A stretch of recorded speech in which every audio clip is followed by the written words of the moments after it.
Hi everybody! Hello. And welcome back to our YouTube channel. We are, as always, your hosts, Arne and Carlos, and today we bring you yet another sock episode. I mean, we've done tons of sock episodes now, maybe not tons, but we've done the easiest sock in the world, the heel of the easiest sock in the world, we've done the second easiest sock in the world, we've done the short row heel, we've done the eighth easiest sock in the world, I think, which is Or this the one fifth, here, or the ninth or whatever. But today it's all about toe-up socks and about different ways to cast on. However, we are going to be focusing on the closed toe cast on this episode. The closed toe cast on is perfect when you're going to cast on and knit a sock and you don't have to sew the hole in the end because you cast on in a very special way that makes it closed. So that particular cast on, as we have noticed, has many different names. And in Norwegian we have a saying, "Kjært barn har mange navn," which means a child that you love can be called by many different names. Many names. And so what we call the closed toe cast on can also be mentioned as Judy's magic cast on. It can be the 8-figure cast on. It can be the Turkish cast on. Yeah. And as you know, there are always many different ways to do these cast-ons. Even if they're called all these things, there might be some small variations. Yeah. And we've got our own way of doing it, and this is what you're going to be learning today. Yeah. So we brought our needles and yarn, and we will Cast on. cast on.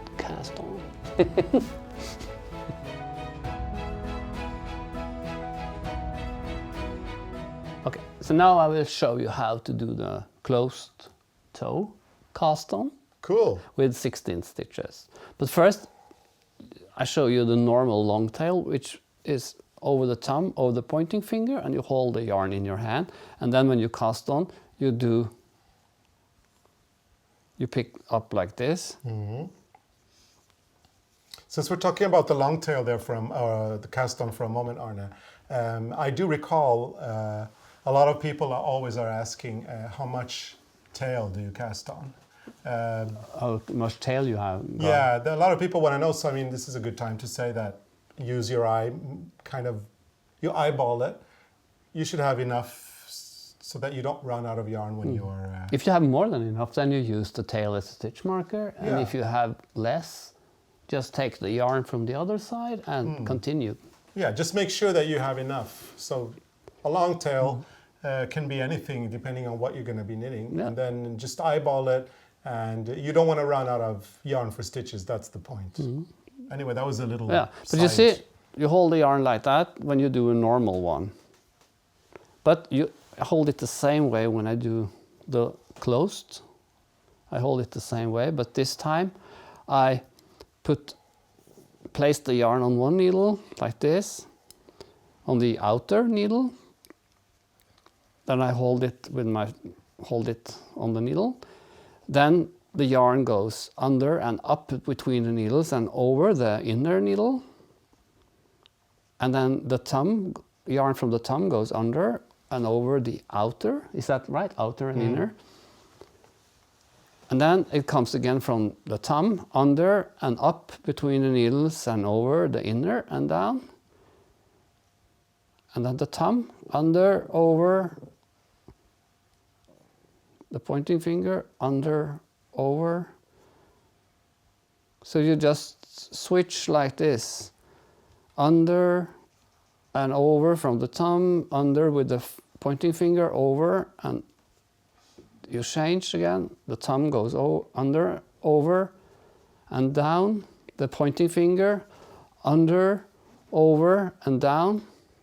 Thumb, under, up between the needles, and down. So it goes just like this. Switch, switch, switch. There should be 16, so I have to count. Yeah, you have to stop and count at some point. So 4, 4, and 4. So there's one too many. And 4, and 4. So now the last stitch I just take it off and I just twist it one time just to block it a little bit, because then it's easier to start knitting. And now it's time to knit, so I turn it around like this. So now I got the yarn from the ball on this needle. When you get the yarn from the ball on the needle where you start knitting, then you just slip the first stitch. If you got the tail, then you knit it. But it doesn't have to be one way or the other. Sorry, I'm knitting here. I'm completely lost. So now when I start knitting, I just slip the first stitch because that's where the yarn came from. That's the yarn from the ball. If I can get in there, it's a little bit big.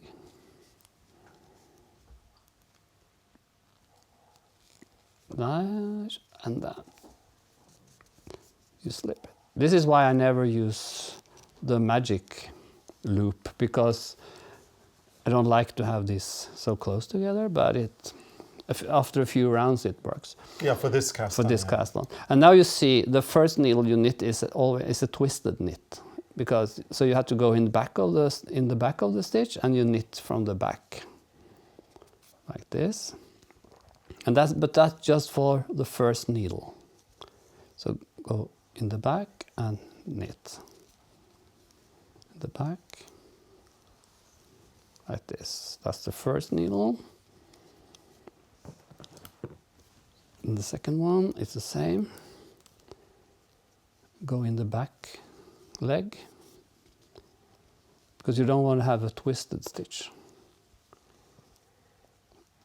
And I don't know if I said it, but sometimes I've seen some people call this the Turkish cast on, and some call it the magic cast on something, and we call it something magic cast on. we call it the closed cast. It's a Yeah. closed cast on. It's not that magic. It's just closed. You see now the second needle, the stitches are the right way, so you knit from the front.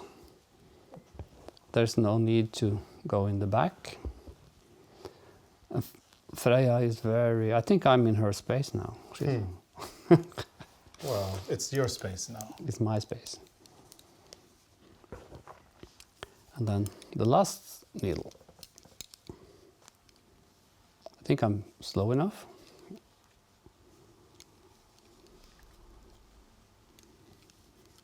There you go. So that was the first round. And when you do toe up, then now is the time for the increasing. And we increase like we normally do. We go to the stitch below the stitch and lift up the leg and knit in the leg. And then you knit over to needle 2. And when you have one stitch left on needle 2, you increase. So 2 and 3, and there's one left, so you go to the stitch below, knit in front, and knit the last one. Ja da. Then you do the same on the other side.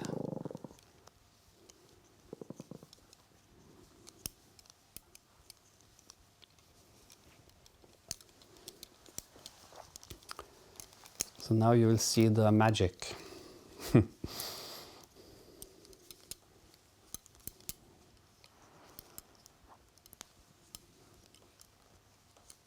Well, we're back to the start, so now it's one round without increasing. I think I do that one also, so it's easier for you to see the magic.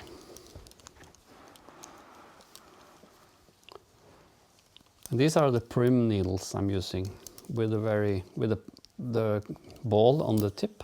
Yeah, and they're cool because they're white, so it's so very easy to see. Ergonomic. And easy to see the stitches because of the white background.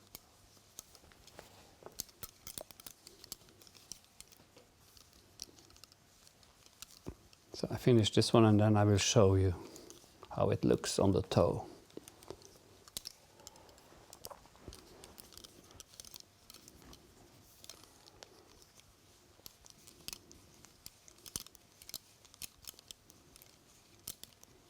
There.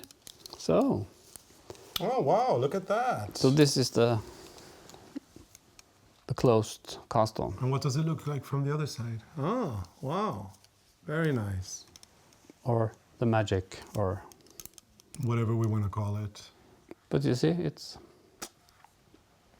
closed. Very nice. So then it's time to do the second one, because you have one. I've got one on, and then the other one is regular boring gray socks. So I'm Yeah. waiting for my... And I made a mark where I start the second one, because I want to have the other one looking like that. I just have to find a thinner needle, because this is way too big. Yep. But that's the locked cast on, stengt opplegg, Yes, the Closed closed toe toe cast. cast on. So we hope you've enjoyed this week's tutorial. Now you have a new way to cast on so that you don't have to sew the hole in your toe. However, if you want to sew a hole in the toe, there's no problem either. That's also a great way to make a sock.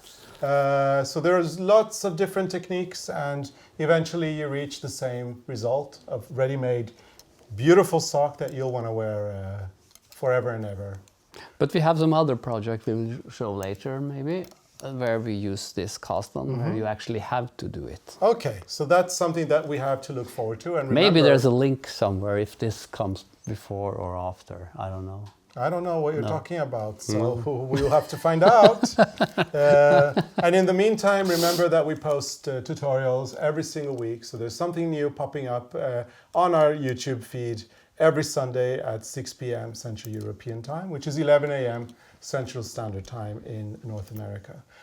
We would like to thank you so much for watching. Remember, if you're not a subscriber, we'd love to have you as a part of the very quickly growing Arne and Carlos family. So please become a subscriber. If you like the tutorial, give it a big thumbs up. And also remember one thing, the best way to keep in touch with Arne and me is through our mailing list. That's actually the only place where we will post our tour schedule, among other things. So make sure to go to our website at arnecarlos.com, look for the opt-in box, pop in your email address, and you will be notified, and you will be 100% up to date on everything that we do.